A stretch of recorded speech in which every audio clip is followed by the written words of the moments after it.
Okay, yeah, a few more coming through. Welcome everyone, and thanks for coming along. And as I've already mentioned, if you've just logged on, this is being recorded, as you can probably see. If you'd prefer not to be a part of the video, as there's a good chance it'll go up on YouTube, then you can just type a question into the chat box and I'll respond that way. So, another meeting about apparent non-duality. The problem with calling this something like non-duality is it makes it sound like a something. Really, non-duality is just a term. And even really, as we're talking about it, just a concept. But with a slight explanation as to what, in this meeting, that term or that concept points to, is it points to this, what's happening, as being already whole and complete, as already being everything. And because this is already everything, then of course there's nowhere to get to.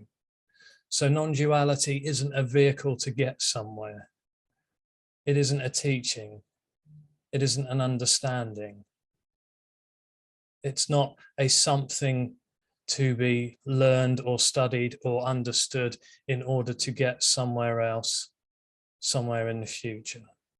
Because actually, non-duality is the suggestion that this is already not two. This is already wholeness.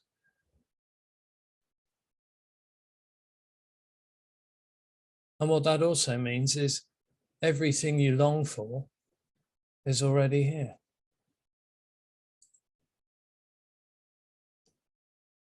It's already this.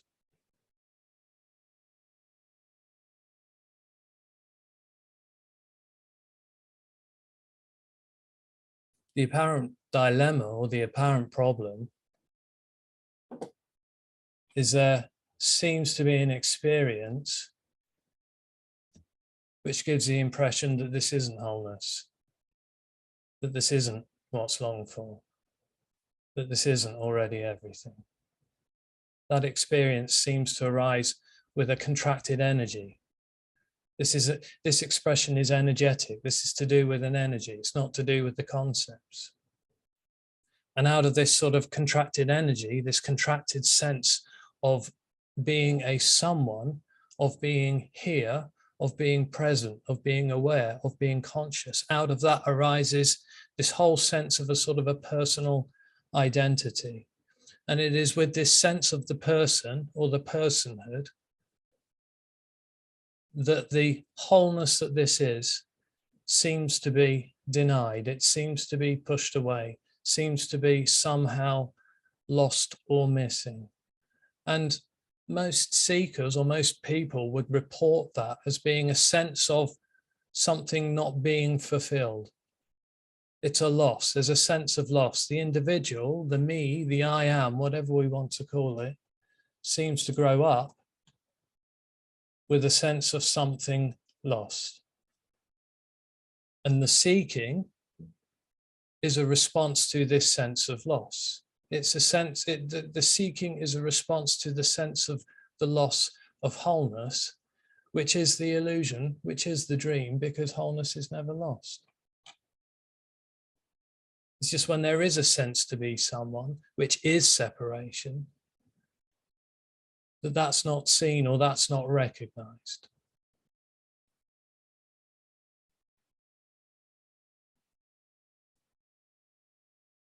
So the belief of the seeker is that by seeking, it'll find the wholeness it feels it's lost.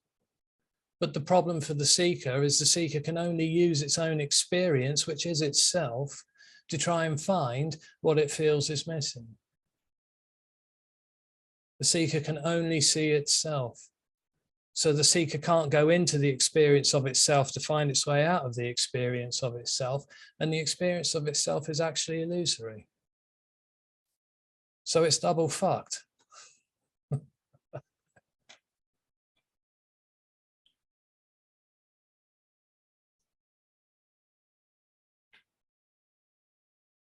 So that's the good news. This is already everything. Bad news is that means nothing's going to happen. there is no actual liberation. There is no one to become free. There is no one to become liberated. So-called liberation is the end of the need for liberation, with the recognition of the obviousness that this is already what's longed for, and this is already whole.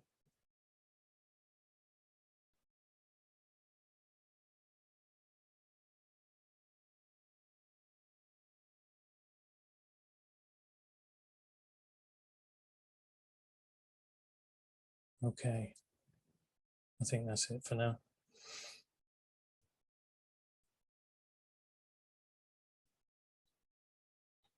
So if you want to ask a question, then you can just use the raise hand function, or just come in and ask your question, unmute yourself and come in and ask your question. And of course, you can type your question into the chat also.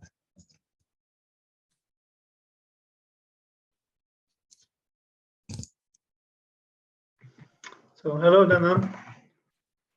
Neil, I mean. Hello, Mats. How you doing? So I'm going to, what do you call it? Interrogate you. There's no one here to interrogate, but oh, good. Then I couldn't go too far or something like that. No, but to get to the point, about the last thing you said is there is a recognition of something. What was it? That this is already wholeness, or there's no one here, or something like that. And that really sounds like something happening. Yeah. And for those who never had this recognition, it seems like something to long for, or wait for, or hope for. So can you expand a little bit about this? Well, the message as it comes out does sound paradoxical. I wrote something about this recently, just a small little kind of essay about the message sounding like a paradox, but it isn't actually a paradox in the end, because it sounds paradoxical to say that there is this kind of falling away of the individual with this so-called liberation. It sounds paradoxical to say what's revealed in the end. It sounds paradoxical to say there is no one already, but then to say there is a recognition of wholeness or what is and isn't, that kind of thing. And it sounds paradoxical as it's coming across in the message, but the recognition is actually the wholeness that this is already, and that nothing needs to happen. It's the recognition of what is already. Yeah, but still, you use the word recognition. That sounds very much like, you know, like an experience or something happening. For example, one can think about what has happened in my life. No, I never had this recognition, so I'm lacking that. Well, the dream of I am seems to hide that revelation. But in the end, it's revealed to no one. And again, what's revealed is that there is already no one. There is already no separation.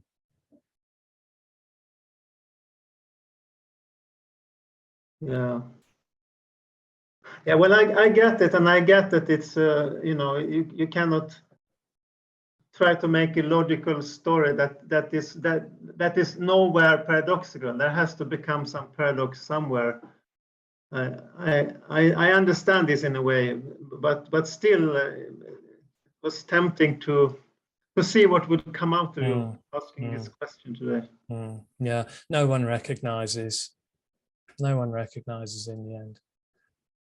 Yeah, but it's a strange use of words. You know, recognizing is normally used, you know, the one that recognizes, there is someone recognizing. Or something recognizing. Yes, I realize, yeah. And also it sounds like something that happens at a particular point in time.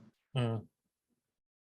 And that seems very strange when it's, you know, when there is no, that seems like some things, like, you know, like universal consciousness or whatever, you know, yeah, anyway, so yeah, no, I totally, yeah, no, I hear you.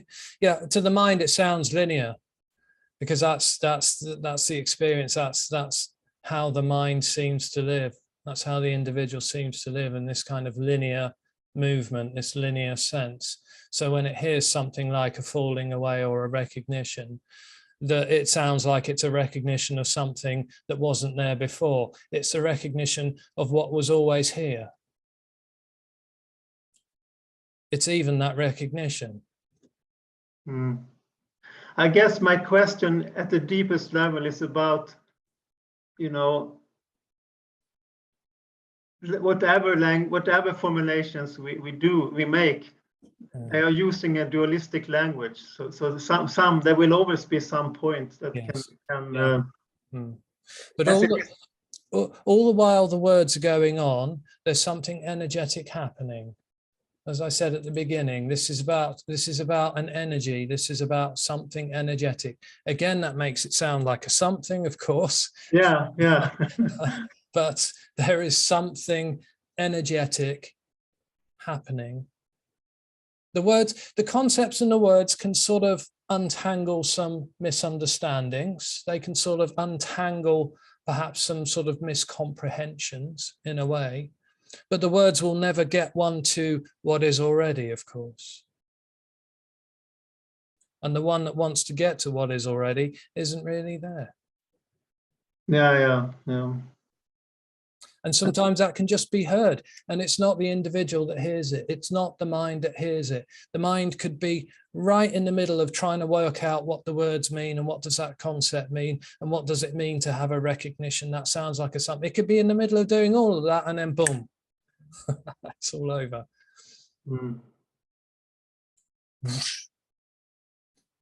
For some reason, my mind is looking at these words. That's fine. That's okay. That's what's happening. There is another one that this comes up once in a while for me. It's the word "this." You know, like when you say "this is already everything." Yeah. In a way, the word "this" is cheating. Would you agree? Because the "this" isn't a thing. You know, "this" is normally used for some particular. Yeah. I could even point my finger. This coffee is too hot, or whatever. Yeah. But when you say "this is everything," it's not this in that way. Well, this is actually nothing. This is nothing. Yeah. This is nothing appearing as everything. Nothing being everything.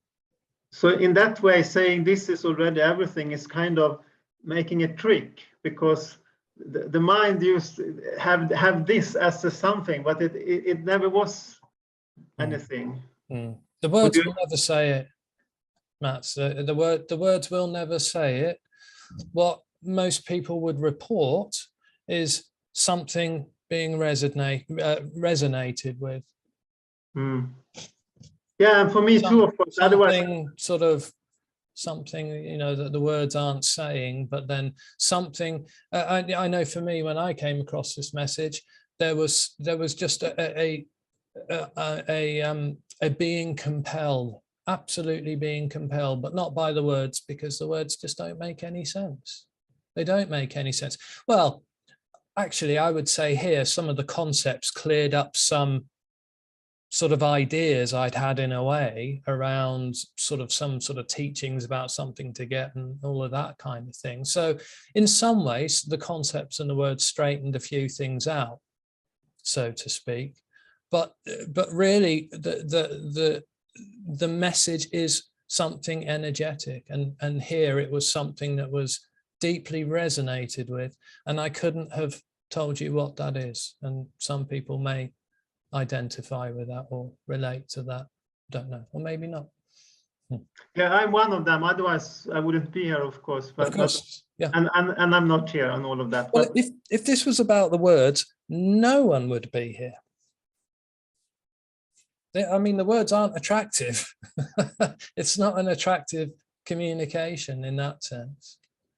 Would you agree then with Nisargadatta? I think it was him who said, all that is needed is to get rid of the false ideas or the false concepts. There are no true concepts to replace them with. It is just like you said yourself, you can be confused with some concepts and you trust them maybe, but there is no true concepts to find anywhere to replace them with. Well, no, it's not a case of replacing kind of misunderstandings with an understanding or a new understanding of some kind. And it's separation isn't an idea. It's not actually nothing to do with any kind of mental constructs at all. Separation, the apparent separation, is something energetic. It's felt. It's felt. In the more immediate than thoughts in words. Yeah, this is more immediate than this. But then another idea then is it only human who get it, and why is that? In it seems like it has something because we have too big brains, we think too much, and we have words, language that makes us create the ego and this whole. Did you say? Why is it only humans that get this? Yes, if it really has nothing to do with words and concepts and this kind of thing, it seems to me always it has seemed to me that that was also a part of it. There's a very immediate experience. I agree, and that is my experience also. To me, being separate when I have that before words, so to speak, but also it seems to be entangled quite a lot with language. That if I'm keeping up the machinery of believing that I'm someone, that seems to need some kind of intelligence or language, and that maybe that is why cats probably don't get it. Yeah, but possibly, but then the thoughts or thinking are going to kind of, or the mind is going to come up with sort of certain ideas or concepts about that apparent experience to be someone in separation. So the mind is going to kind of engage with this illusory sense to be someone. There's going to be thoughts about it. There's going to be ideas about it. But the mind or the thought isn't creating this sense of separate. In fact, what is a mind? But yeah, I mean, you could say that it would be logical to say that it's the brain that's kind of in some way able, the human brain that is in some way able to sort of abstract this sort of separate sense of self in a way, yeah. But the whole personal identity that sort of forms around this sort of contracted sense of being present, of being here, it's just complete fantasy. That's complete illusion. Even that energy itself is illusory in that it's not separate. It's an apparent contraction of boundless energy. And it seems that when this sort of contraction or this contracted energy dissolves, that it takes the whole kind of sense of all of the false beliefs or ideas about what it is to be a person, all of the stuff, all of that sort of personal identity, the whole kind of life story really all disappears down the plug hole with it, disappears down the energetic plug hole. And then there is just this. But to use that word again, the recognition is that it was always this, or it was always that. It was always this wholeness.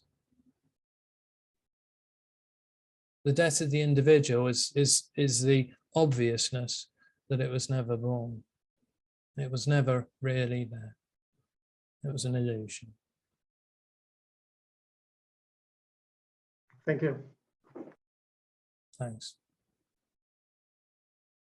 But isn't words also energy? Yes, of course. Yeah, words are energy. Yeah, yeah. And I would say different words can sort of create, give the impression or have a different energy to them. Yeah, sure, absolutely.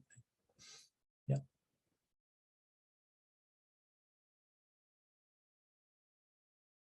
Yeah, words are energetic.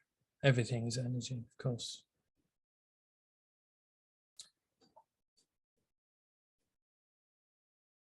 Freddie, hi.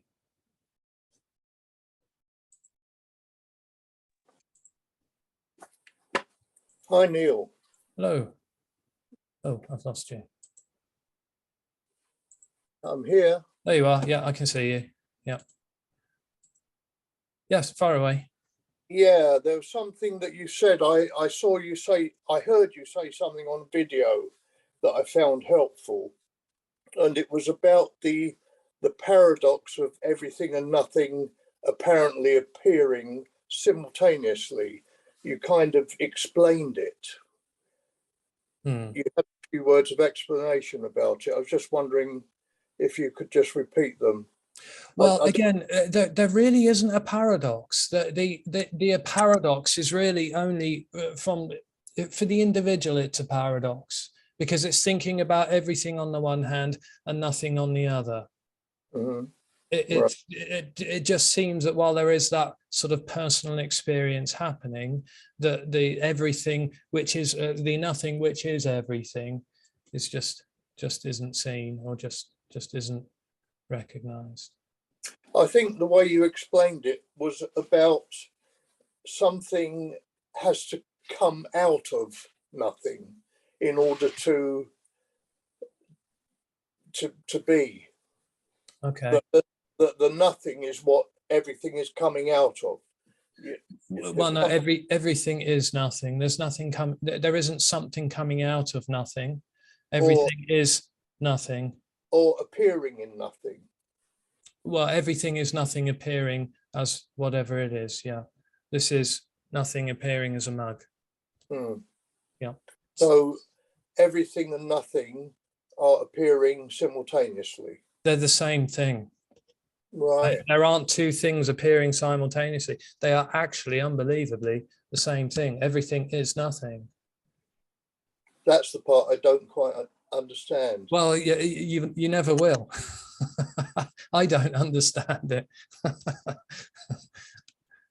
Really? No, this is just a response.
I find it interesting when this is spoken about as love. Okay. That's well, nice. Unconditional love. Yeah. That's an interesting way of looking at it. Well, the word that the individual doesn't seem to be able to get with that is the unconditional part, because it thinks of love as an emotion or a feeling or some sort of benevolence of some kind, something that it can know, or something that it can experience, or something that it can feel. It's the unconditioned part of unconditional love. That's the part that's impossible for the individual to imagine. You say that, and yet there's no problem with the unconditional part here. Oh, okay, good. In fact, that's the only way it could be. You know, because if it's conditional, it's limited. There's an understanding here that it's not really love. If it's conditional, then it's limited. Yeah. If it's conditional, it's not love.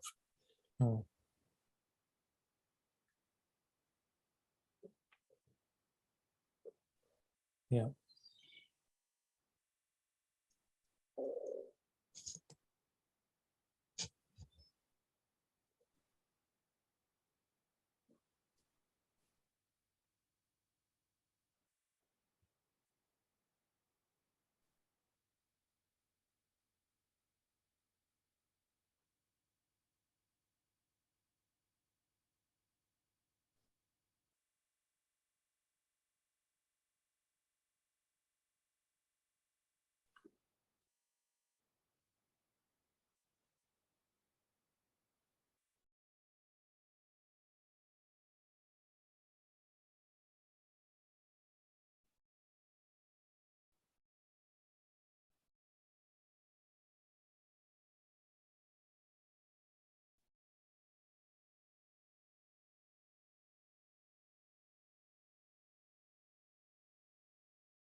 The message seems quite uncompromising, really. Well, there's no one to... Otherwise, there might be more to say about it. Yes, totally. Yeah, there's no one to. Yeah, there's no one to compromise with, of course, because the message has nothing to do with this. The message doesn't recognize that anything needs to happen at all.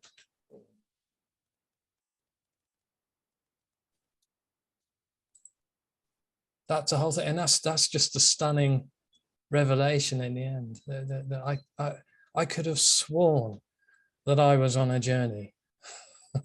That I was looking for something really important, and that the journey was really important, and that what I was going to discover was really important. I may not have been full of ideas of that I was going to find enlightenment, or be one of these kind of enlightened beings or something like that. I don't think I was under any impression that I was going to get there, although I probably would have tried if I could have. And thank goodness didn't have to. But it feels really real. The whole thing, within the dream of the individual, the whole thing feels absolutely real. And just to be clear, the seeker and the seeking, the individual, the dream, the illusion, it's all that sort of same energy. It's all that just sort of same thing. And as I was saying earlier, that the individual, all it has to, the individual can only, in the dream, can only work with what it already thinks it knows. And actually and it's very limited, because all it apparently knows is itself, to be present to what's appearing to happen. And as long as there is this sense of an individual as being present to what's happening as a real something, it also seems to create the impression that everything else is a real something, that this isn't nothing mugging, this is actually a real something. This is a real movement. It isn't. Are you suggesting there is no reality? There's no actual reality. There's just an apparent reality, or what's happening. It's not a word I'd like to use necessarily, reality. There's just what appears, just what seems to be happening. But for the individual, that is real. This is real. This is a real reality. So there's no suggestion that all of reality, so to speak, is an illusion. No. That's the only illusion, is that this, what's appearing, is happening to a someone, or to a center, or even a something. So you're not suggesting that all of reality is an illusion? Well, first of all, I have to say, I'm not suggesting anything, because there's no one here. the message would say, sorry, what was your question again? That you're not suggesting that all of reality is an illusion. It's only the personal me's experience that's the illusion. The only illusion is I am. Yeah, the I, or the me, the individual is the illusion. Yeah. So that seems to suggest that there is a reality outside of that world of me. Well, not really, because an illusion is not something that's actually happening.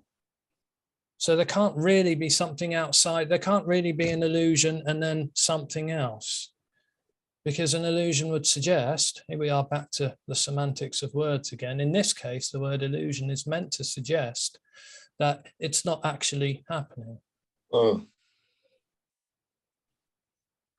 if we forget about the story of me and the whole experience of me, I think you were suggesting that there's something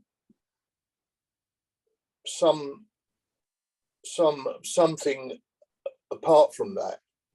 When you described the whole of reality, you weren't suggesting the whole of reality was an illusion. Well, only from the point of sense of me. It is the sense of I. It is the individual. That is the apparent illusion. Yeah. This is just, everything else is just an appearance, or this is just an appearance. Even the illusion to be someone is an appearance, of course, but that's not real. This is real and unreal, or it's neither real nor is it unreal, believe it or not.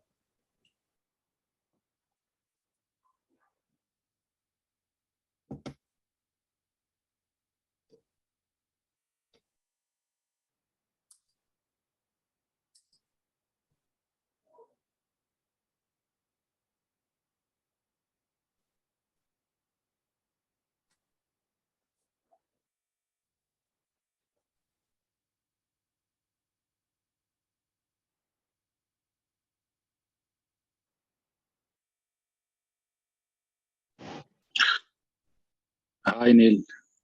Oh, Gabriel, hi. When you say it's unreal, you mean it's not solid? What's meant by unreal? Well, it's neither real nor unreal. It doesn't have the sort of actuality doesn't have the substance that it seems to have for the individual. It's no thing. The mug, it's quite useful, the mug today. The mug is no thing, mugging. But it seems to be solid. My hand's not going through it. Yeah. Okay. So no thing is space, is air, is vacuum, is void. What is nothing? Well, what is nothing? That's the thing. You know, you can't say. Okay. It can't be described. What is nothing? Because it might be confused with space, or that's how the mind takes it. Yeah, because it lives sort of, the mind is sort of lives in that duality. Well, nothing as opposed to a something. Yeah. Yeah. Empty as in opposed to full. It can't do anything with nothing, which is also everything, or that everything is nothing. It can't do anything with empty and full, or empty fullness. It can't do anything with that.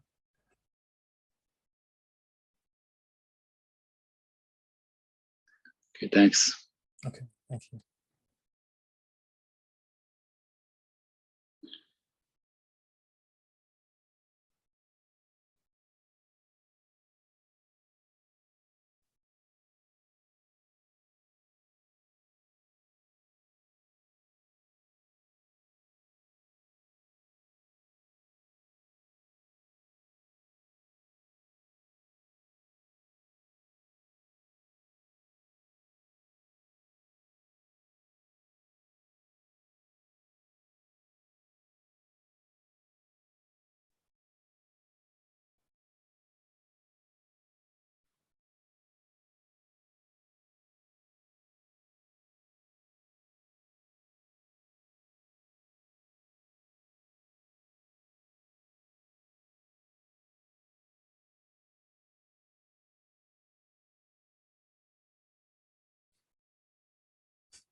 Was there anything that led to this revelation? Of course not.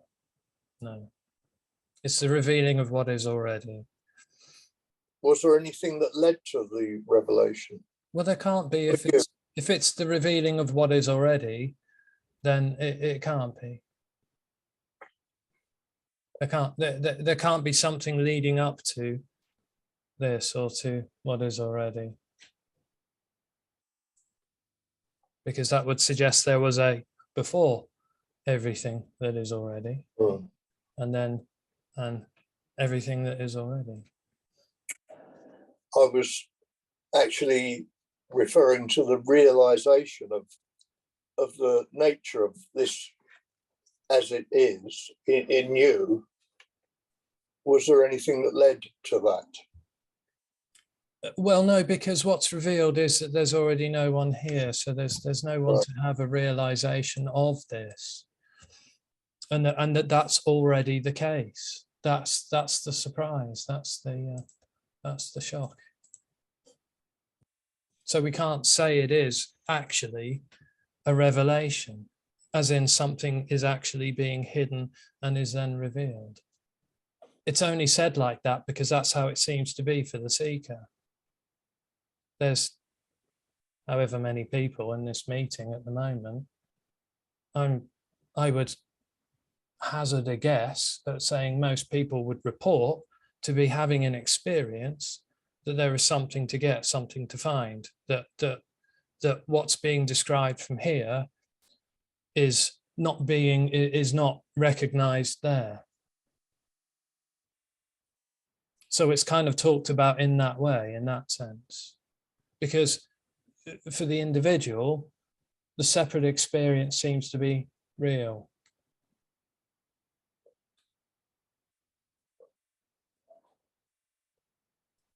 And if we want to use that word revealing, the revelation is that it never was real. It was never happening. It was never, there was never an individual to be separate.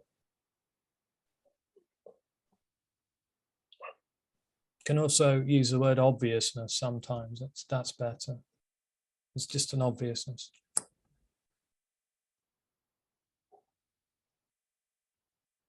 And it can be quite sudden in some cases, or it can be just a kind of a fading out and then it's over. But anyone who's talking about this, they would all say that in the end, it's that there was never an individual. So there was never a real death. There's never a real liberation. There's never a real revelation, because it is what is already.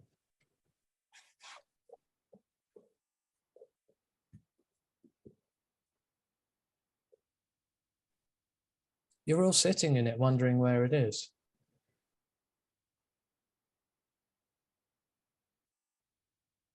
You're breathing it.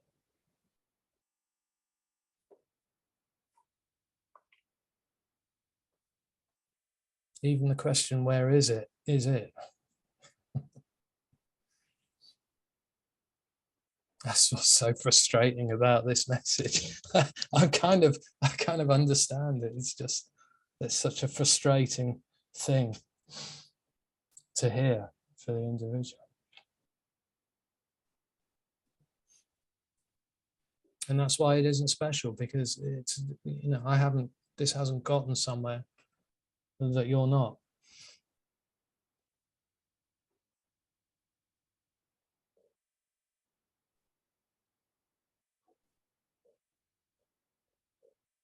And what was absolutely obvious here was also that even an appearance of Neil Denham the Seeker was what was longed for, just appearing in that form. It wouldn't have even mattered if Neil Denham had continued, because it was just so obvious that it was all nothing already, nothing being everything, already wholeness. In the end, it can't not be wholeness, however it appears.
another comment.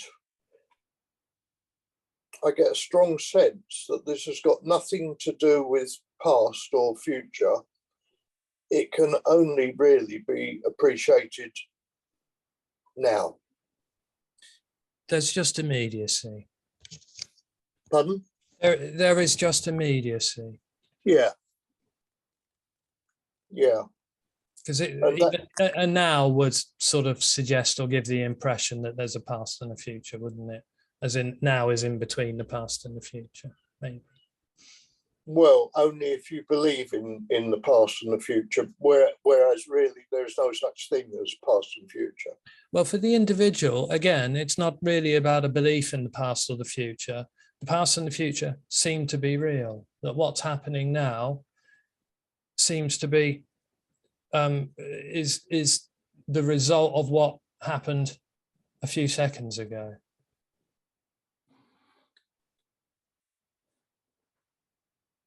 But that would make this real, wouldn't it? If you believed in a past leading to now, that would give it some kind of reality if you believed that story of the past. Well, if the past was real, then that would make the journey real, that this is going somewhere. Yeah, of course. Yeah. But that's not, we know that that's not the case. Well, we don't know that that's not the case. No one can know that that's the case, of course. But no, there's nothing actually moving. That's why it seems that this can only be perceived in the now. This understanding. Yeah, you keep using the word perception, and I just have to say there is no sense here that there is something perceiving immediacy or nowness, let's say. It's completely timeless. It's infinite in that sense. There's no position for there to be a perspective on this. You're saying there's no center there? Absolutely no, not absolutely not, no. And there actually isn't one there either. That's the illusion, that what's happening is happening to a center.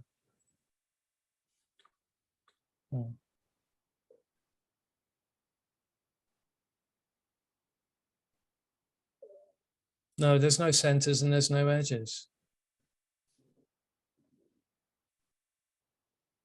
It's the infinite, it's the absolute. Absolute empty spaciousness, timeless. And no perception? Everything. No, a perception would be very limited. A perception for me sounds like an understanding. It's not that perception is a wrong word necessarily.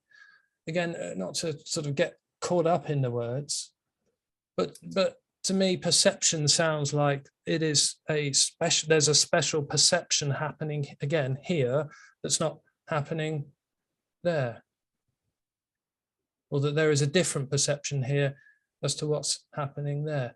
The only apparent difference might be is that there is a perception there going on, an apparent perception there going on about how this is or isn't. I think I was using it more in the sense of a seeing. Okay. Perhaps perception wasn't the best word to use. I was thinking of it being a seeing. Yeah. Okay. A seeing in this present moment. Seeing this. Yeah. An awareness of this can only be in the moment. There's no awareness of this. Right. Is there any seeing of it? For there to be an awareness of this, there would have to be somewhere that the awareness is coming from and something else that the awareness is arriving at. Awareness always creates the impression of there being two things. Non-dual awareness is just a story, all that nonsense, I'm afraid to say. That'll piss some people off, I know. No, there's no awareness in that sense. Because awareness would be a knowing, wouldn't it? There has to be two things for awareness. Yes. There has to be the awareness, and then what the awareness is aware of. And so awareness is the essence of separation in that sense, as that knowing. Yeah.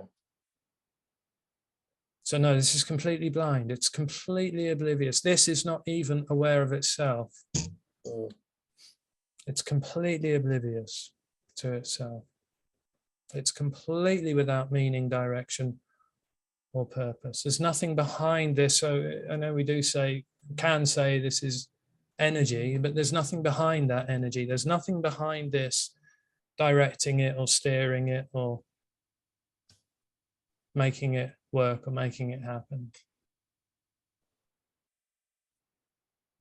All those sorts of ideas are all just kind of like, you know, the whole kind of I forget the word, because I have to say I never got into some of the more sort of Indian teachings, but I think there's words, isn't there, like prana or something like that, for this kind of, you know, something that is in everything, or this sort of intelligence in everything, or that which works behind the appearance or something like that. I don't know if that's the right word, so don't chop my head off. But yeah, no, those are all ideas, concepts which satisfy the need of the seeker for this to be in some way known. No, it's nothing, it's empty, completely empty. It's the formless form.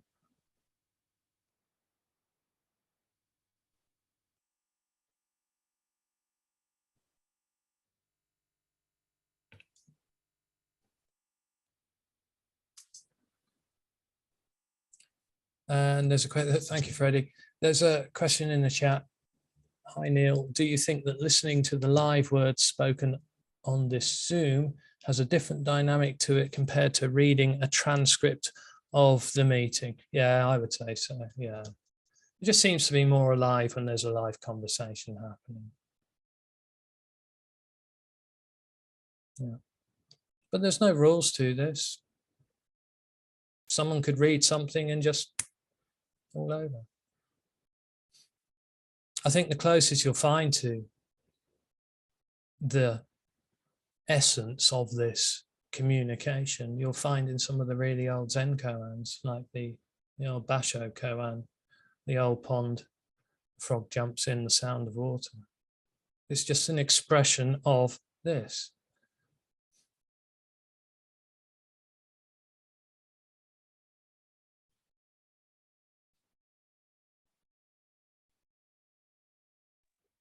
And I think the sort of the idea with some of those old Zen koans, well, I don't know actually. The idea may have been with some of the old koans when they were used as a sort of a teaching tool, is to in some way kind of befuddle the mind or sort of unlock some sort of hidden sort of intuition or deeper understanding of something. But I think, you know, I think that sort of koan was just a spontaneous, sounds to me, my impression of it, just a spontaneous expression of what is. The old pond, a frog jumps in, splash. Onomatopoeia. You used the term aliveness just now, and I did think at the time that was probably a good way of describing this. Oh, you've no idea.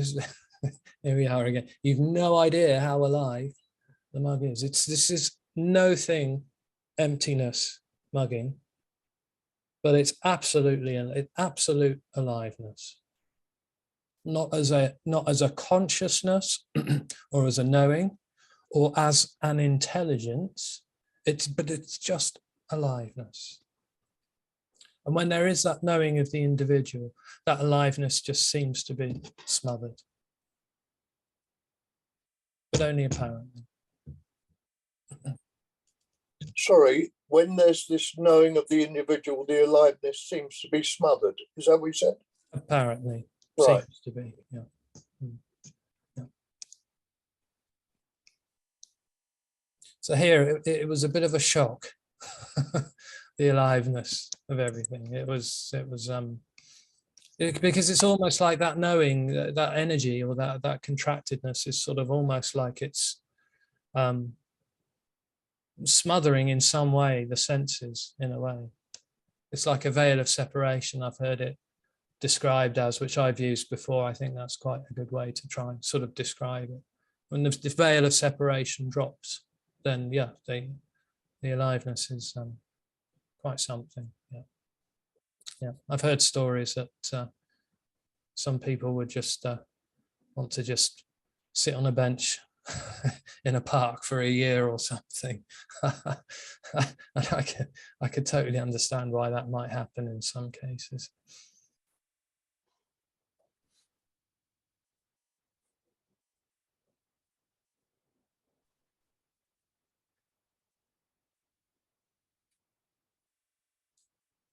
Seems to be while the seeker is searching for the aliveness somewhere else, the aliveness that's here already is missed.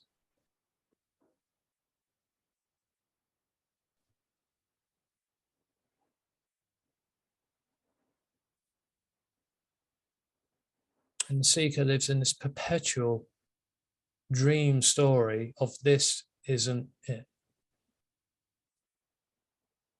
There's something I'm missing, and that's the dream.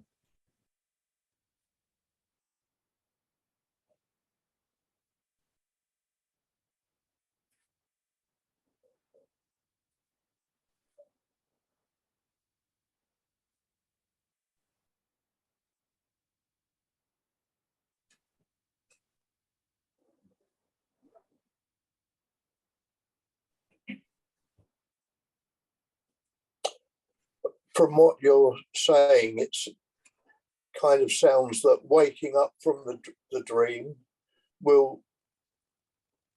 there will be a much greater revelation of the aliveness of all of this. I wouldn't say so. I know it sounds a bit like that, but it's the revelation of the aliveness that it is already. Yes. But because of the dream, that aliveness which already is not really experienced. But the dream is the aliveness also, just appearing as the dream that it's not aliveness.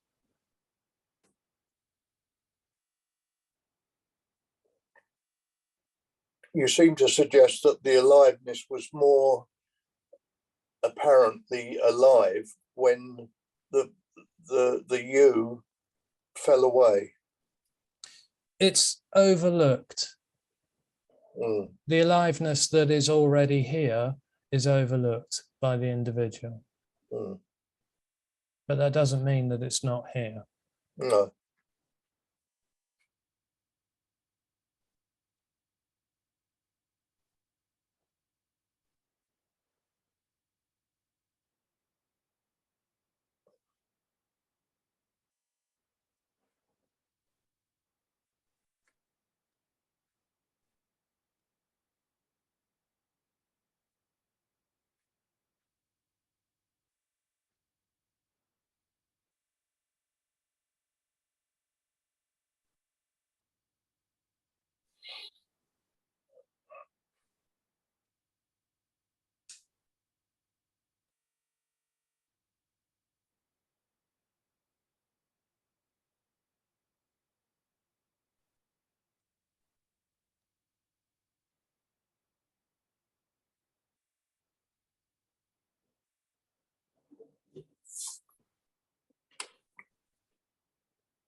Ah, there's a hand up there. Arash? Hi, Neil. hi. Thank you so much. Thank you so much for your effort and offering your time. Well, I don't have to make an effort. That's the good news. This is good news indeed. I have a bit of a meta question. It's not as exciting as it sounds, and you don't have to answer it at all if you don't want to. But so a layperson would, upon observing you, say that you are a person with very strong convictions.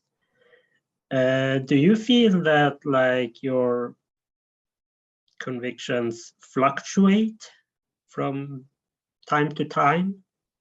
That you, like, in some circumstances in your life regarding these ideas and insights, that you feel a little bit more doubt or a little less doubt, for instance, when you are afraid or sad? No, not at all, because there's no one here. So there's no one here having any convictions. No, it's a really, yeah, I totally understand the question. It's a really intelligent question to ask from the lay person. Yes, of course.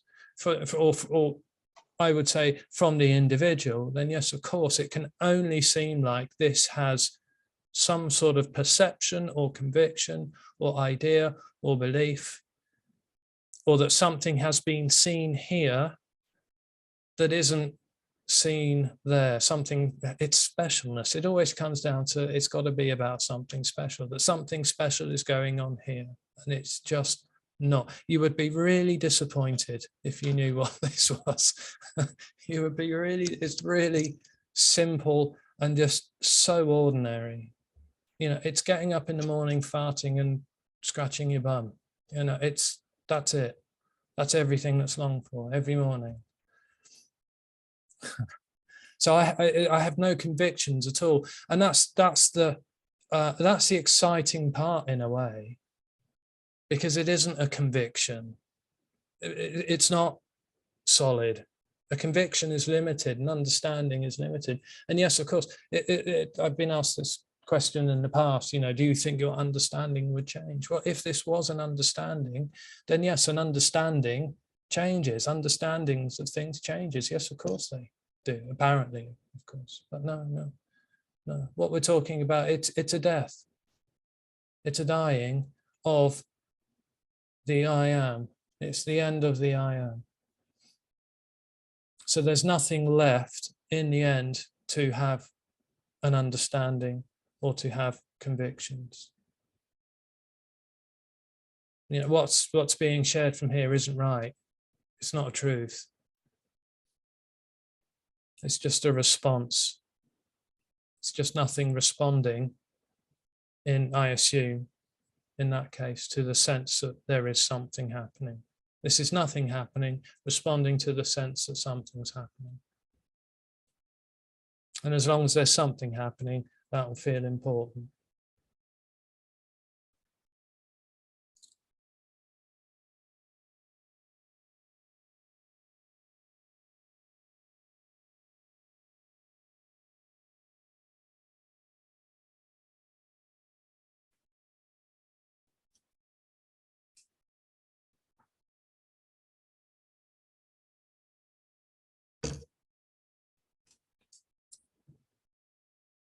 It's not important at all what we're talking about.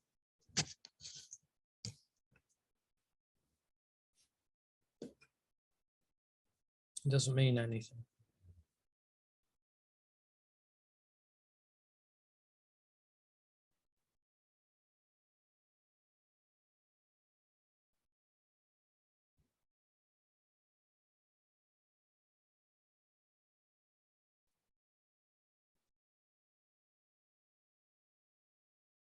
Okay.